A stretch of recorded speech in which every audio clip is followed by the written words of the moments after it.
Luxury retailers have much to contend with as the trade war deepens and competition for consumers' cash grows. Add in this week's global equity sell-off and, well, luxury goods companies are in the red on the year. Many are looking for new ways to engage with shoppers. And as part of our series on retail disruption, Bloomberg's Chandra took a look at one retailer's drive to produce content to generate sales. She spoke with the luxury e-commerce site MatchesFashion.com Chief Content Officer Kate Blythe.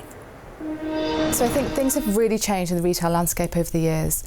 Before, customers would go into a store, they'd purchase their clothes, whatever they're buying, and then they would leave. And I think in order to really gain the trust and the loyalty and to have the customer come back for repeat purchases, you need to do something much more special than that. So we really started on the content journey about 6.5 years ago, and we really believe that the way in order to really engage with our customer and to keep them coming back time and time again was to produce content. And so what sort of things are you producing? So we want to create the ultimate lifestyle for our customer on every platform. So they shouldn't have to go anywhere else for their travel stories. They shouldn't have to go anywhere else for their fashion shoots, for inspiration on how to dress, for interviews with musicians, with people behind brands. We want to build out a content platform where they can come to us for everything that they want for a stylish life. In the end, though, content must have a business purpose. It must also be about driving sales.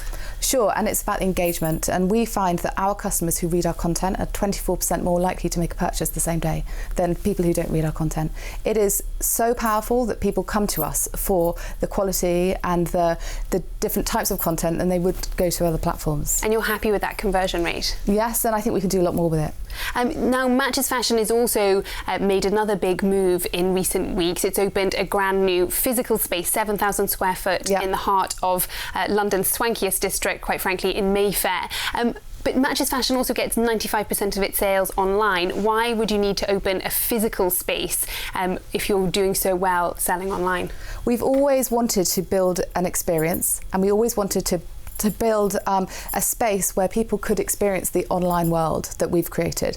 So it's not just a shopping space. Yes, you've got floors of private shopping, and you're going to have retail installations in there as well, an exclusive product. But we've also got a media hub. So we're going to be live streaming panel talks.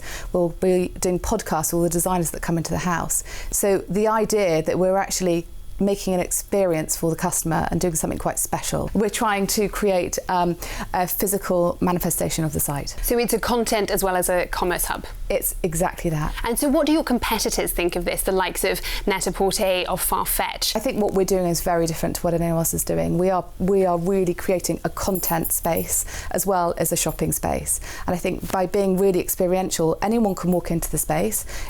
We're producing exclusive content in an inclusive way. Is there a difference between the way UK and European retailers are attacking the new way that customers want to shop compared to what's happening here in the US? I think what we have done as a business is to always focus on innovation.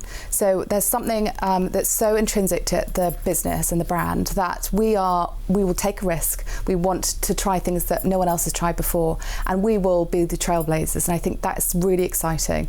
And I think that a lot of people will look to us for those innovations, and then a lot of people will look at what they're doing and thinking how they can be more experiential, or how they can produce more content in a different way. And how does your new investment, or your new owners, private equity company Apax Partners, they've invested rumoured almost $1 billion in Matches Fashion. Does that kind of investment allow you to take more risks? So they are brilliant partners of ours, and I think what that has done is it's just moved us into the next kind of level of business.